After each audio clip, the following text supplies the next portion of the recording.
And now we're set. We are recording. Hello. So, Sister Janine, um, as our honored guest for today, we'll do a little bit of picking on you. And I also just wanted to first, Barb, should I start from the beginning of the Yes, map? that yeah, I think that would be good. Thank Okay. you.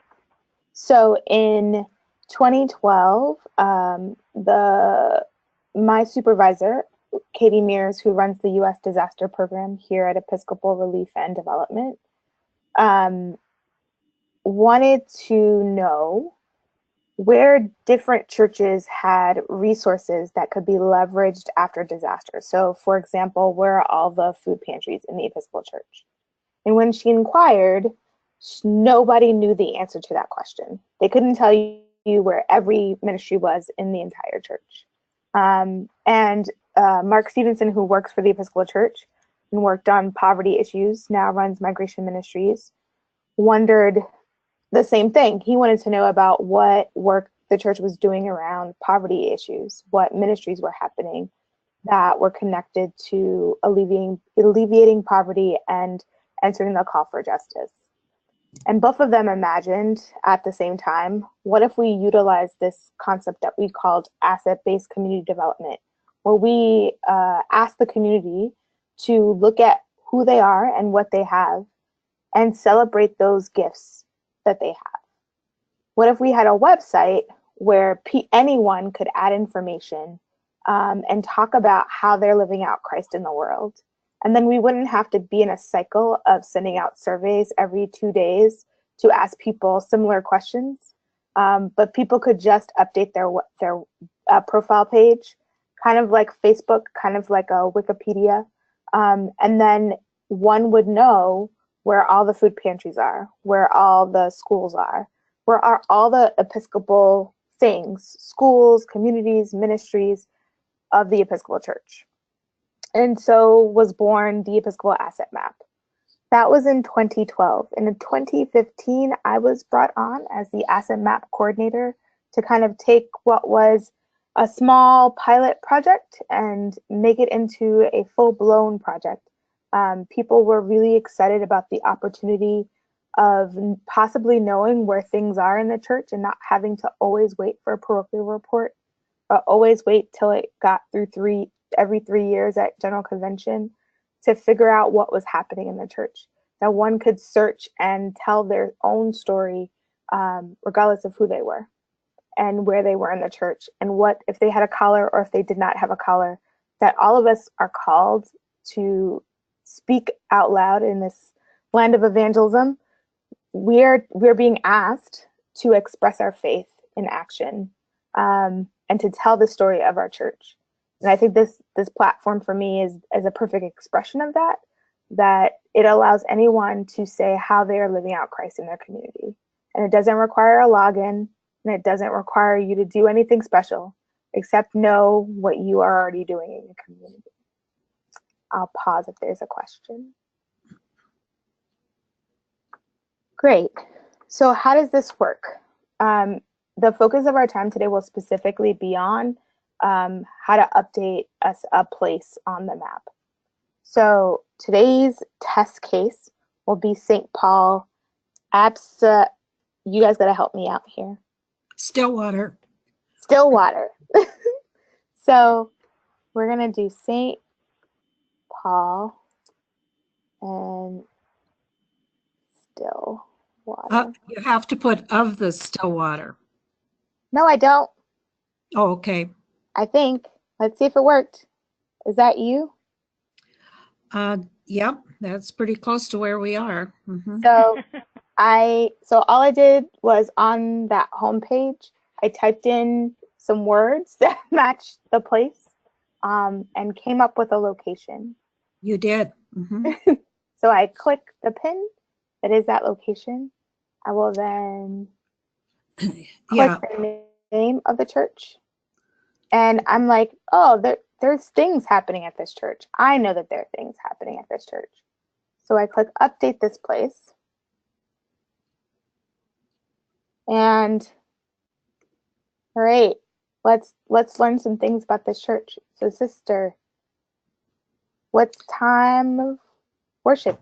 What time is worship? Time is at 11 a.m. On Sundays? on Sundays. And you worship in English? We do. And I just want to highlight that why we have this here is that one of the things that the parochial report folks were trying to find out, and this is kind of a test case on whether or not the map can support some of the parochial report information, is nobody knows what all the languages are that are spoken in the Episcopal Church yet.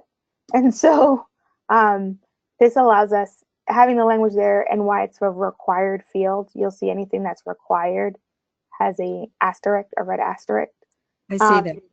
Is because we're trying to kind of sneakily gather the data about all the languages that are being spoken in the Episcopal Church. So you would be able to click the language there, but if one of your language, if the language that you speak in the congregation was not there, you would have the option of other, and then you could type in the language that you spoke. So every so often we'll look at the other list and then add that language to the options. I see. What is the worship style? So what do you all do? Rite 1, Rite 2, Eucharist?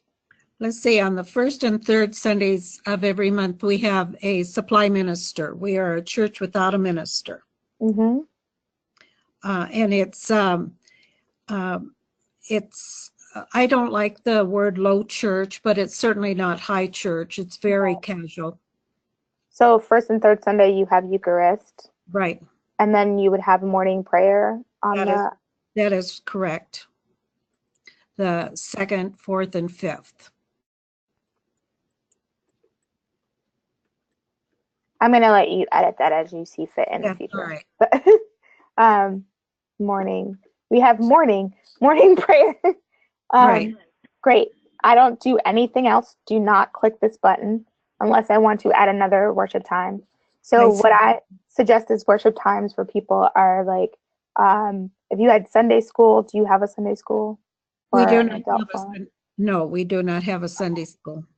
So, or if you had like a Bible study during the week, something that is worship related, I would add probably to the section. No, we don't have that. I attend a Bible study in another denomination. Awesome. I love that you all are doing cross-faith work. It's amazing what this town does. We have 7 churches, 7 different denominations, and we get together quite frequently for services.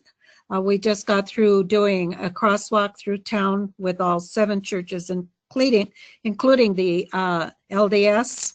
Mm-hmm. We have a service in the summertime with all of the ministers. And me, I am none. I am not a minister, and all of them. Well, yes, you are. The Catechism says so.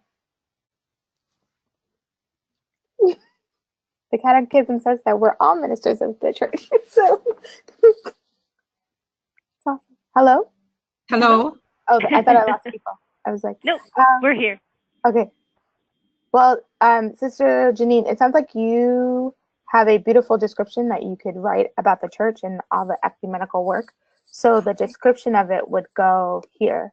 And I think that it doesn't have to be something like super formal. It could be, we are a vibrant community that, while I think what I love is when people don't necessarily focus on what they don't have, but on what they do have. So it sounds like you have relationships with your neighbors.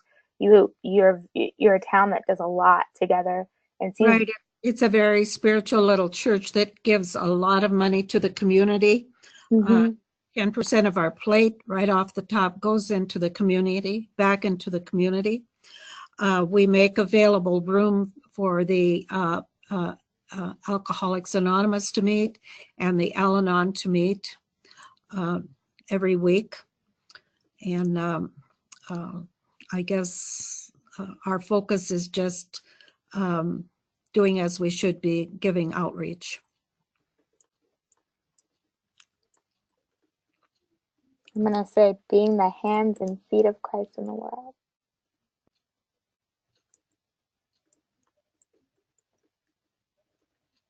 I will also let you edit that when you get the chance. That's a beautiful way to put it. Thank you. And then in the contact information, you can add in a website, an email address. That would probably be a generic thing for the church. The church's phone number. What's the phone number for the church if you know it? You have to use my phone number. I'm sorry, Oh, 406-328-4983. And we do have an official email address now because we're putting out a monthly paper, but I can't read it to you right off the top of my head. So no worries. this will give me good practice to go back in there and put it in. Awesome. And then I'm going to just copy this as your Facebook page, but you can also delete it if you feel like it's not up to date and stuff.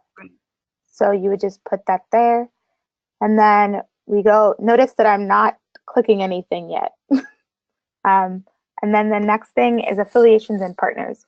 So if you had a relationship with another church in the diocese, sometimes people have companion churches.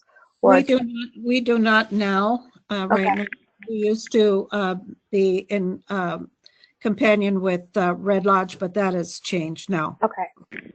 And then you can also say if you, like sometimes some churches do mission trips to a certain place, or they have a sister church in another country, you can add them there. I see that. I can put that in. Yes. Yes. Awesome. And then the organized groups, you would just pick. Can you tell me what any if I any? see that. AA Yep. and Al-Anon. I don't see them on there, but we do have with them too. We use lay Eucharist ministers. I see that's on there. Mm-hmm. I'm not sure where I'm going from that. I'll have to All do good. You'll some just stuff think about on it. this. Right. And you said Al-Anon. Is that A-L-A? N-O-N. I believe N-O-N. Right? And then we're going to keep moving through. This section called disaster preparedness is kind of our sneak way of sticking in U.S. disaster. When the map was created, it was kind of a heavy disaster focus, and people don't want to talk about bad things. And so often until it happens in their community. And so this is a way for us to kind of gather that information and have people start to think about it, even though they think that they're just talking about the ministries and the gifts of their church. So this is our sneak. I think the only thing I could put down there would be meeting spaces. Okay. Great.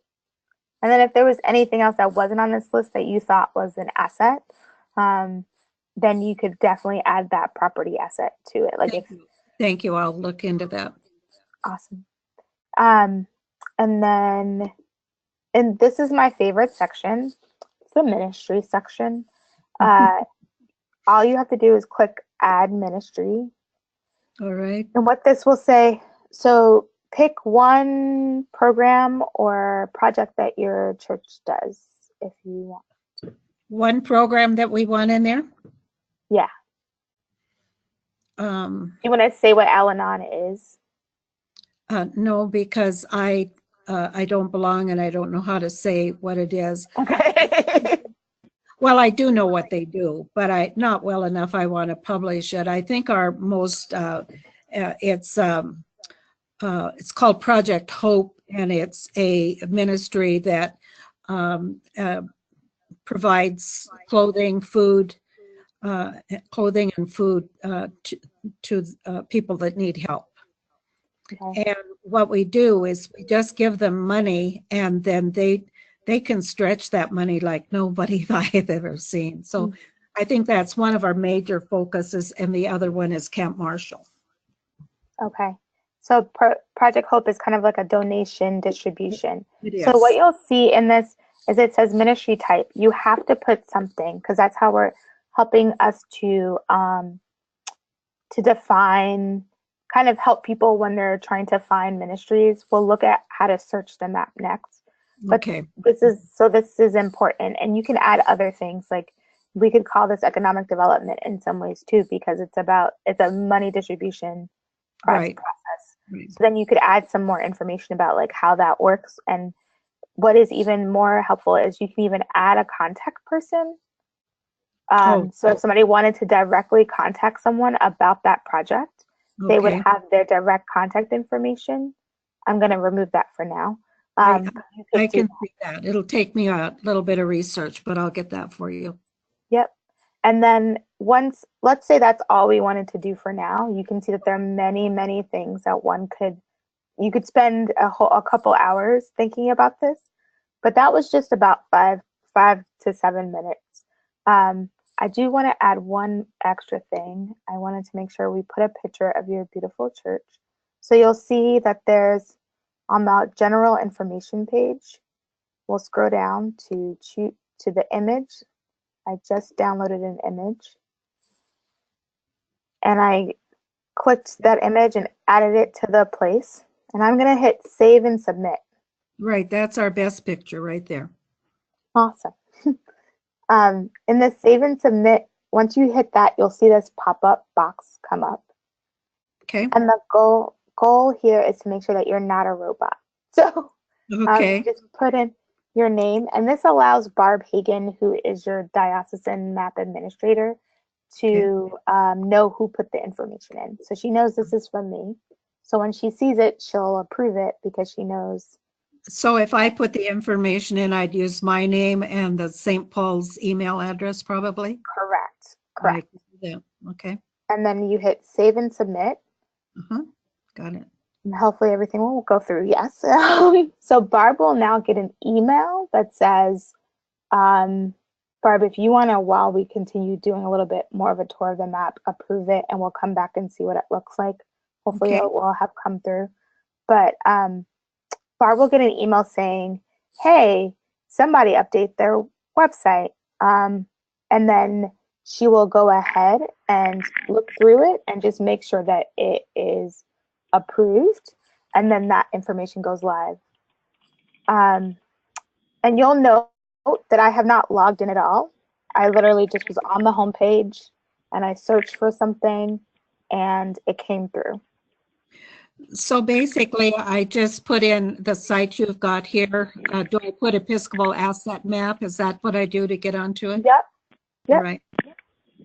And then you just start from this home page. You would just start, we just did St. Paul, Stillwater. Right. And that's what came up immediately. The other way you could, sorry, go ahead.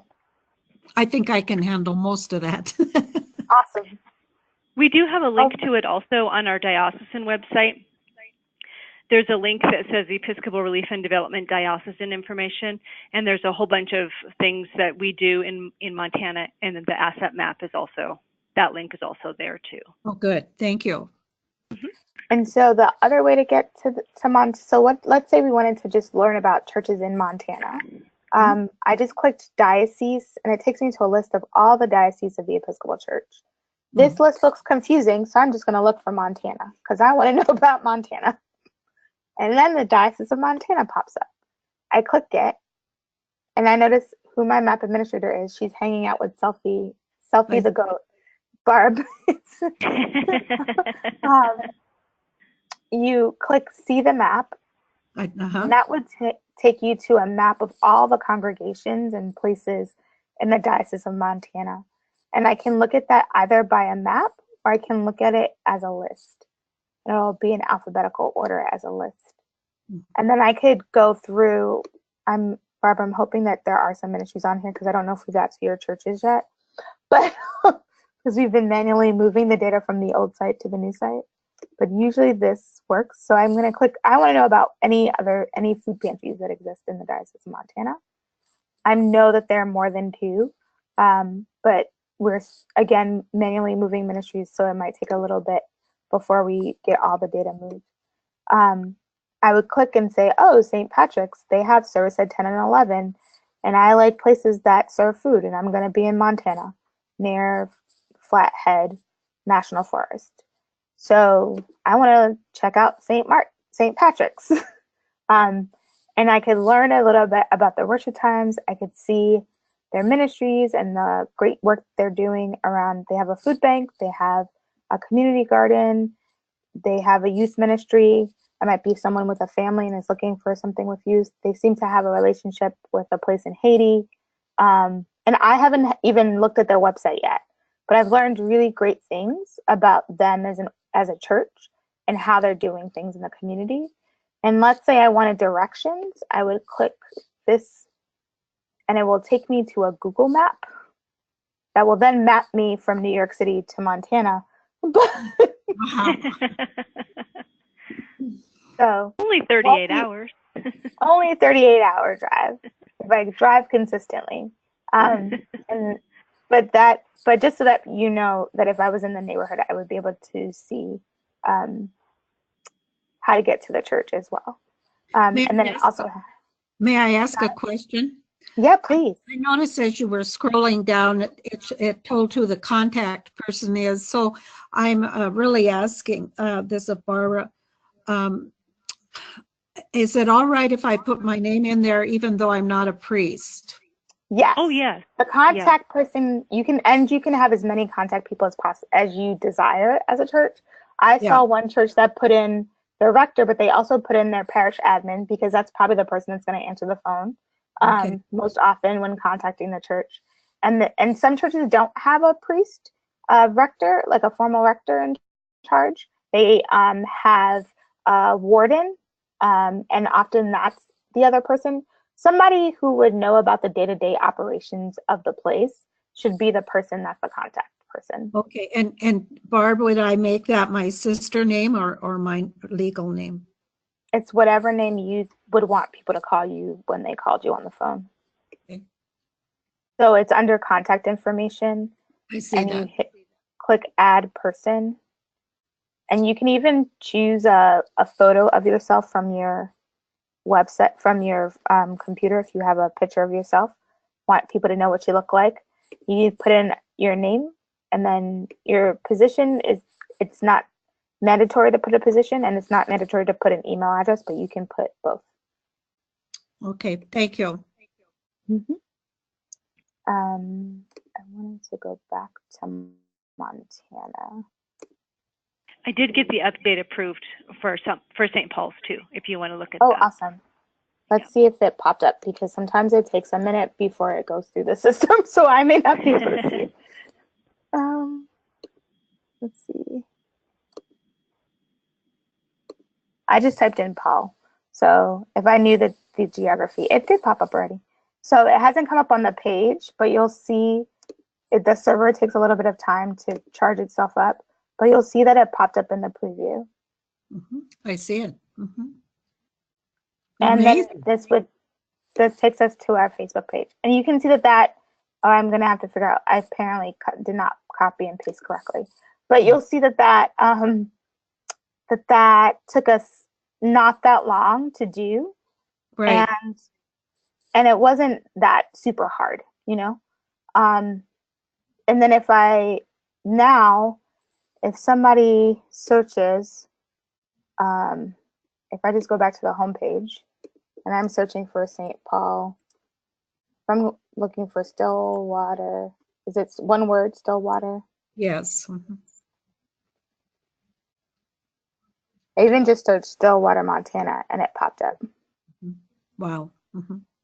So I think it's a great tool that if I was someone who, you could even do, I just wanted to know who spoke Dinka in the Episcopal Church. I could write Dinka, and then churches that speak Dinka pop up. Wow. Wow.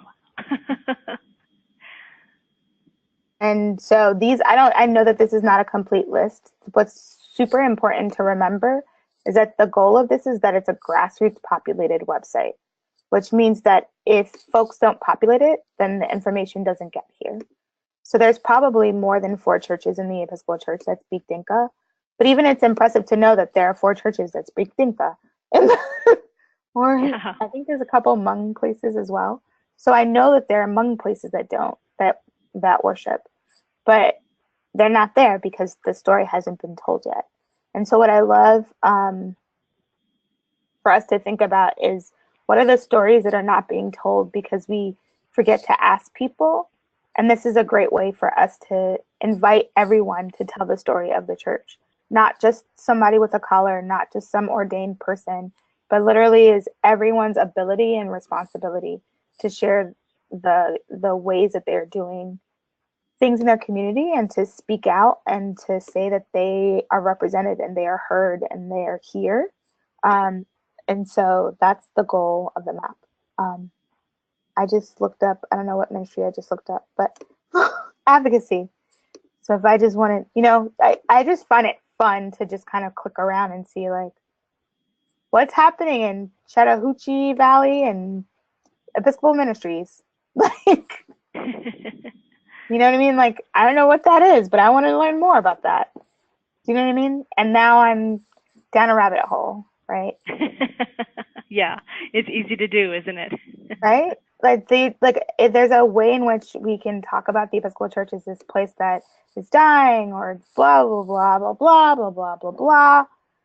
And in reality, there's so much happening. I mean, even one of my favorite ones is like bike. I just put bike all the time. And we you have learn one. about like something that says, I would think if they talk about bike trails in year one, there's like apparently amazing bike trails near the cathedral. Oh, yeah. So they talk about the amazing bike trails near the cathedral.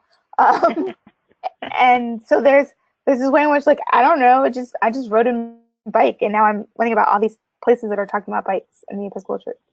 There's also a couple of places that actually do bike ministry where they fix bikes or give people bikes so that they can have transport, particularly in low-income communities. The other two things I just wanted to point out was that there are these two other things, networks. And networks is where we kind of, while the church is organized by diocese, that's a regional affiliation, we wanted to also highlight the ways that the church is connected beyond kind of regional affiliations. And one of them is the United Think offering. They apparently have a very strong, they had a very high resolution photo. So you'll see that you can go to learn about all the churches that would be a part of the United Think offering. And so we could find out more about Church of Christ the King in Frankfurt, Germany. Wow. And someplace in Hearst, Texas. So that's another way for us to see how churches are connected, even if it's not specifically regional, because sometimes we can get very siloed and think that our church is the only church that's having XYZ problem or is the only church that could possibly be doing this or that project, when really it's so many of us that are interconnected in this. I like to say that the many parts, one body church. And so this is telling the story of the many parts of the body. And I will stop sharing my screen and pause if there are any questions or comments or thoughts. How do I do that, Barb? Oh, so I see before we stop, Charlie Ferris is showing up as one of our attendees. And so I don't know if he's able to, if he has questions or if, I'm not sure if his microphone is on, but Charlie, are you there? I don't think his microphone is on, it looks like. Okay. Tamara, I have something I'd like to share. When this first came out and came up, I tried to get on and go through it myself with no luck. So I truly, truly appreciate your time. No worries. Join me. And we have a new family in our church. They're snowbirds, but they're here in the summer. And they're a little bit more computer savvy than I am. And they are trying to put things like this together. That's why I tried to get the web page working again for them. They're the ones that created our own Gmail address and that sort of thing. Yeah. And so they're due here in May, and I will invite them to my home and go through this with them. That's awesome. They live in Texas in the winter, and it's amazing how we can keep in touch with each other. So all I have to say is a great big thank you. No problem. Thank you for taking the time. I also want to add that, like, a lot of people think that because we're a little bit of an older church that maybe we're not as tech savvy. But I promise you, if you can like update your Facebook page, you can totally update the asset map. I have full confidence. I'm going to give that a bigger try. My best map administrator actually lives in Rio Grande, the Diocese of Rio Grande. She lives in Las Vegas, Nevada. No, sorry, Las Vegas, New Mexico. And she is 82 years old. She is retired and used to work on computer systems back when they were a whole room.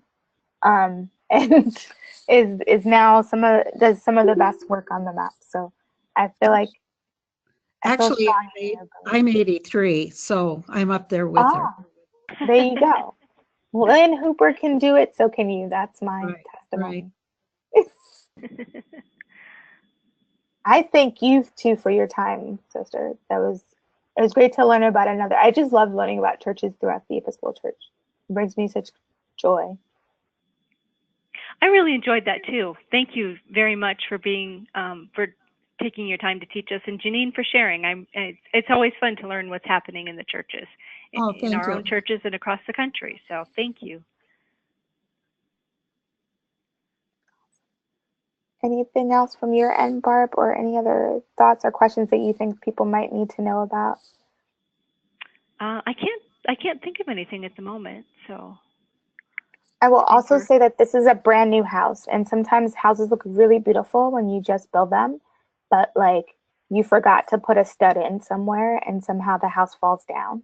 So if you are having problems or issues that you think are the fault of the house, please tell Barb and she will let me know, because we don't know what's going to break until people start to use the house. But we think we've built something really beautiful and fantastic, and are excited for all the input that people gave to make this project real and possible. It took people like Barb to make this project really be the website that you see now. If you saw the old site, you would not even recognize what you see now. Yeah, this is much more user-friendly. Right. Awesome. Well, Barb, if there aren't questions, I'm going to head on the train and take myself home. Sounds good. Well, thank you. Awesome. Thank you so much for your time. You're welcome. Good night, everybody. Good night. Good night.